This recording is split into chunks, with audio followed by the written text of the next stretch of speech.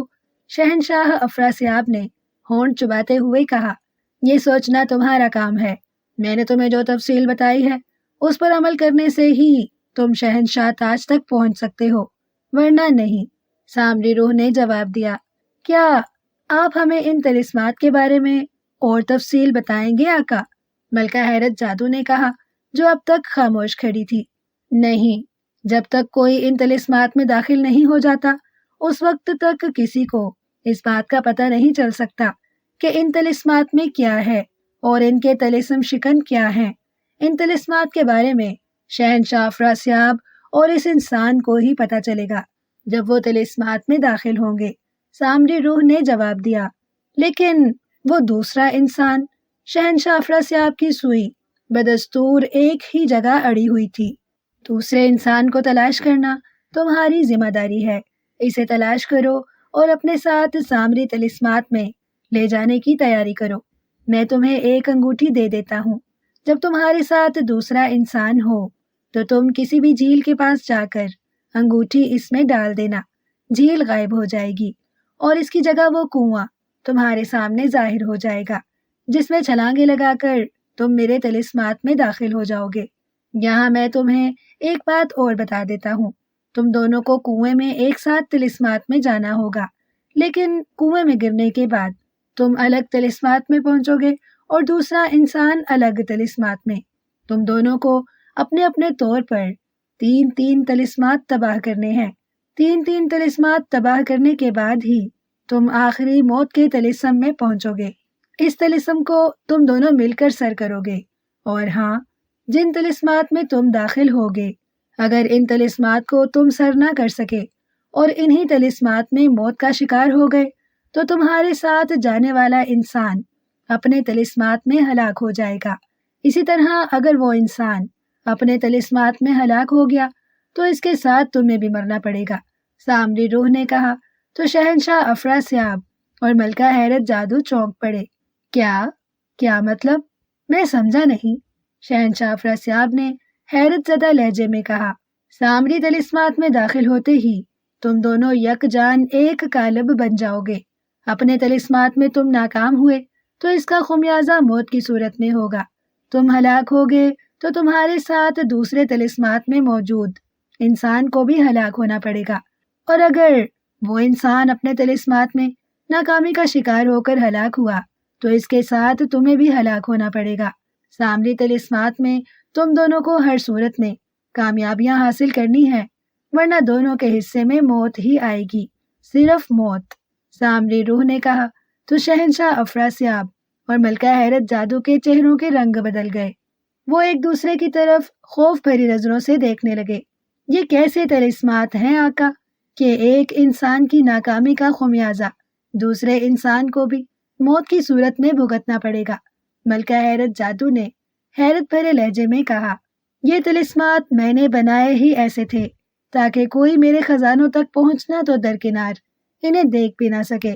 سامری روح نے کہا، تو کیا ایسا نہیں ہو سکتا کہ سارے کے سارے طلسمات میں اکیلا ہی جا کر سر کر سکوں؟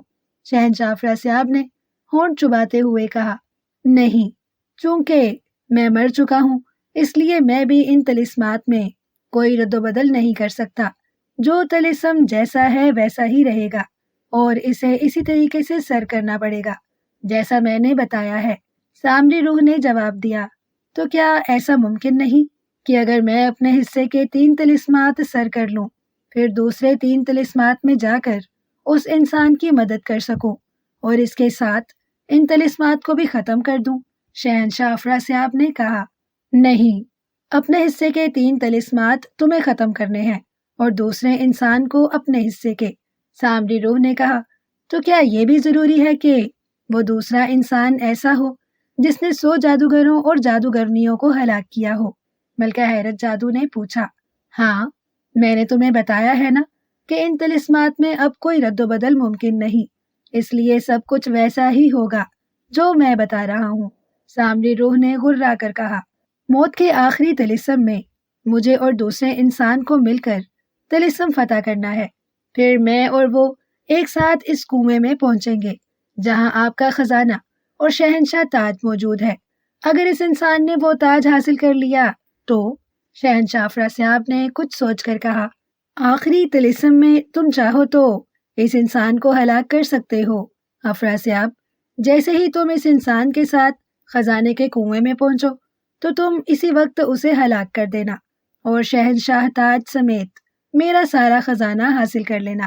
میری بھی یہی خواہش ہے کہ وہ خزانہ تم ہی حاصل کرو، سامری روح نے کہا۔ تو شہنشاہ افراسیاب کے چہرے پر قدرے رونق آ گئی کہ سامری روح نے کوئی تو بات اس کے حق میں کہی ہے۔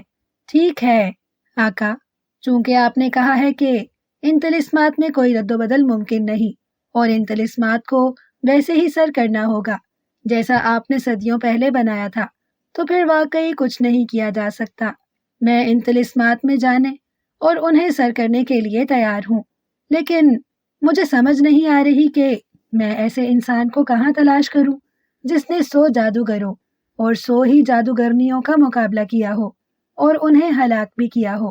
شہنشاہ افراسیاب نے کہا، میں اس سلسلے میں آپ کی مدد کروں گی آقا، ملکہ حیرت جادو نے کہا۔ تو شہنشاہ افراسیاب چونک کر اس کی طرف دیکھنے لگا۔ ملکہ حیرت جادو نے شہنشاہ افراسیاب کو آنکھ سے مخصوص انداز میں اشارہ کیا تو شہنشاہ افراسیاب سمجھ گیا کہ ملکہ حیرت جادو ایسے کسی انسان کے بارے میں جانتی ہے جس کے بارے میں وہ سامری روح کے سامنے بات نہیں کرنا چاہتی، اس لیے وہ اسے اس معاملے میں فی الحال خاموش رہنے کا کہہ رہی ہے۔ کیا آپ مجھے ان طلسمات کے بارے میں کوئی بھی بات نہیں بتائیں گے کہ وہ طلسمات کس نوعیت کے ہیں اور وہاں مجھے کیا خطرات لاحق ہو سکتے ہیں؟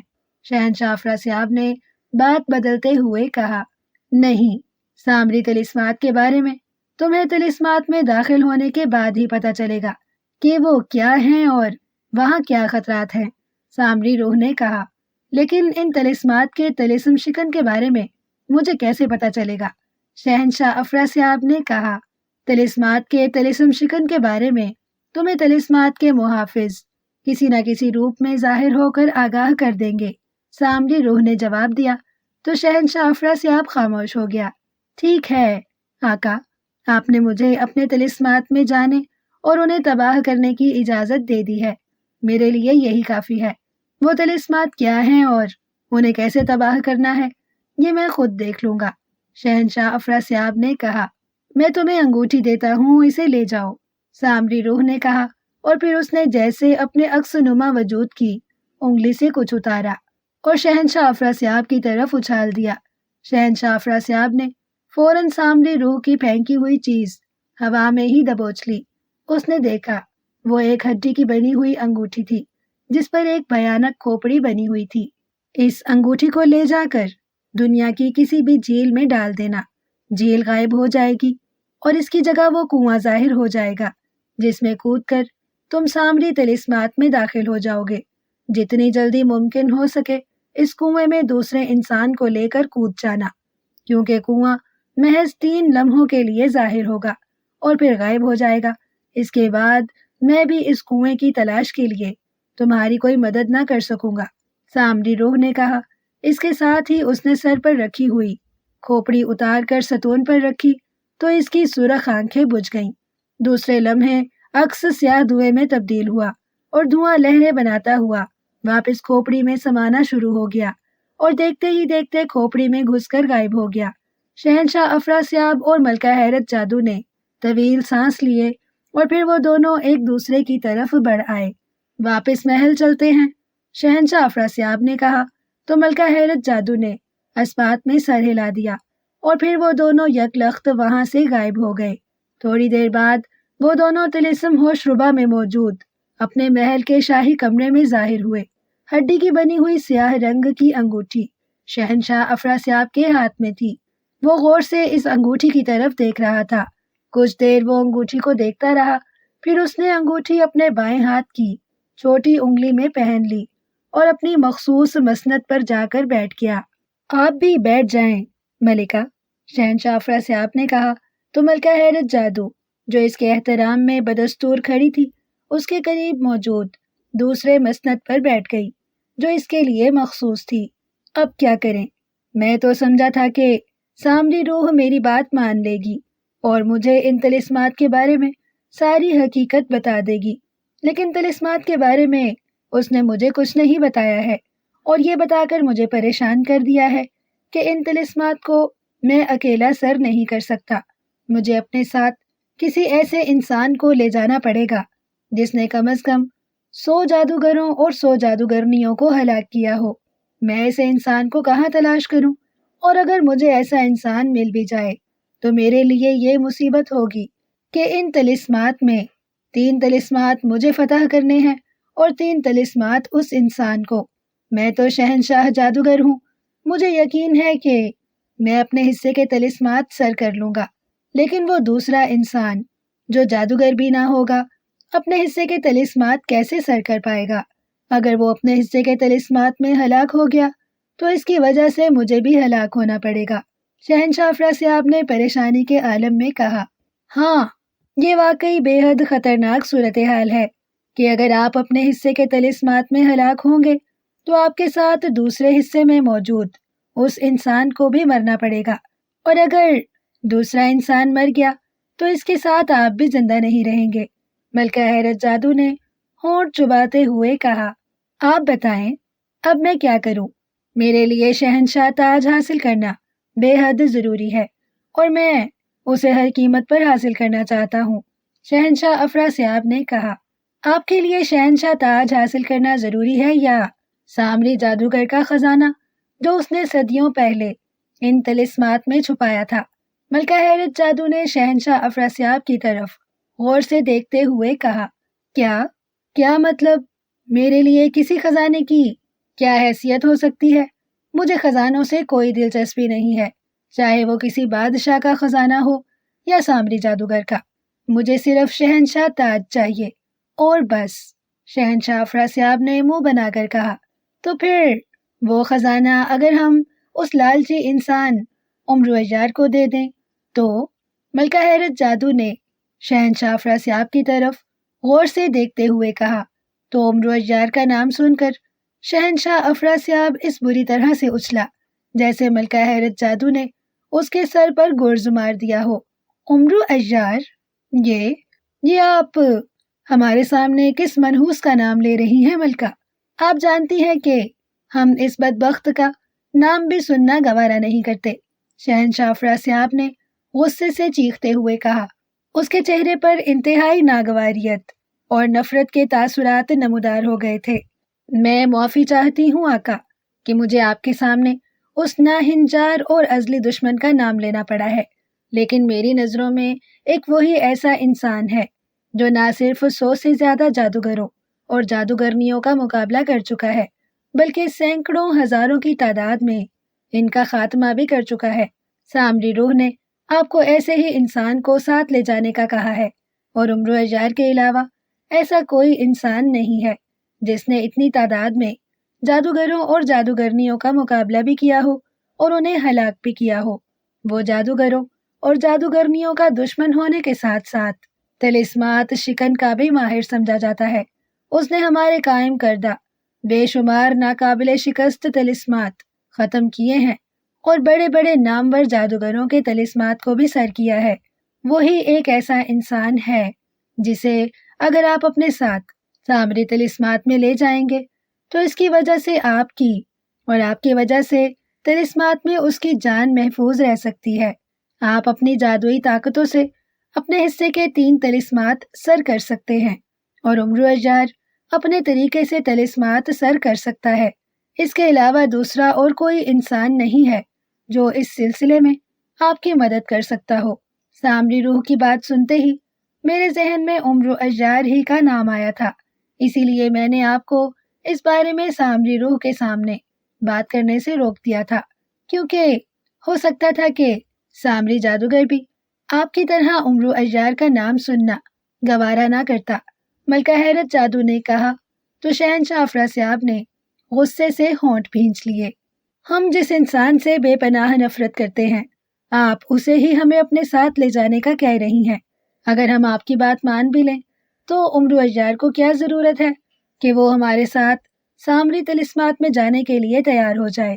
اور آپ یہ نہ بھولیں کہ ان طلسمات میں جا کر ہم شہنشاہ تاج حاصل کرنا چاہتے ہیں، جسے سر پر رکھ کر ہم جنات کے سردار بن جائیں گے، اور ہم ان جنات کی مدد سے سردار امیر حمزہ کی فوج کو تہس نہس کرنے کا ارادہ رکھتے ہیں۔ اس بات کی بھنک بھی عمرو اجار کو مل گئی، تو کیا وہ ہمیں آسانی سے شہنشاہ تاج حاصل کرنے دے گا؟ شہنشاہ افراسیاب نے غصیلے لہجے میں کہا۔ عمرو اجار کو شہنشاہ تاج کے بارے میں کچھ نہیں بتایا جائے گا آقا، اسے صرف سامری جادوگر کے خزانوں کے بارے میں بتا دیا جائے۔ وہ خزانوں کا لالچی ترین انسان ہے۔ جب اسے معلوم ہوگا کہ سامری طلسمات کو سر کر کے وہ دنیا کے بڑے بڑے خزانے حاصل کر سکتا ہے، تو اس کی آنکھوں پر لالچ کی پٹی بندھ جائے گی، اور پھر وہ ان خزانوں تک پہنچنے اور انہیں حاصل کرنے کے لیے بغیر کچھ سوچے سمجھے ان طلسمات میں کود جائے گا۔ آپ اپنے حصے کے 3 طلسمات سر کرنا، اور وہ اپنے حصے کے 3 طلسمات سر کرے گا۔ عمرو اجار چونکہ طلسمات سر کرنے کا ماہر ہے، اس لیے اس بات کا خطرہ بہت کم ہوگا کہ وہ ناکام ہو اور ان طلسمات کا شکار ہو کر ہلاک ہو جائے۔ وہ زندہ رہے گا تو آپ بھی اپنے طلسمات میں زندہ رہیں گے۔ 7ویں مرحلے میں آپ دونوں ایک ساتھ جائیں گے اور دونوں مل کر اس مرحلے کو طے کریں گے۔ جب آپ خزانے کے کنویں میں پہنچیں گے تو عمرو اجار خزانوں کے ڈھیر دیکھ کر لالچ میں اندھا ہو جائے گا، وہ خزانوں پر پل پڑے گا۔ آپ وہاں سے شہنشاہ تاج حاصل کرنا۔ شہنشاہ تاج حاصل کرتے ہی آپ کی طاقتیں بڑھ جائیں گی۔ آپ اس موقع کا فائدہ اٹھا کر عمرو اجار کو وہیں ہلاک کر دینا۔ اگر ایسا نہ بھی ہوا تو آپ اسے خزانوں کے ساتھ وہیں چھوڑ دینا، اور یہاں آ کر جب آپ اپنے سر پر تاج رکھ کر جناتی قبیلے کے سردار بن جائیں گے تو پھر آپ کے لیے عمرو اجار کو ہلاک کرنا کچھ مشکل نہ ہوگا۔ ہر صورت میں کامیابی آپ کی ہی ہوگی آقا، ملکہ حیرت جادو نے کہا۔ تو شہنشاہ افراسیاب گہری سوچ میں ڈوب گیا۔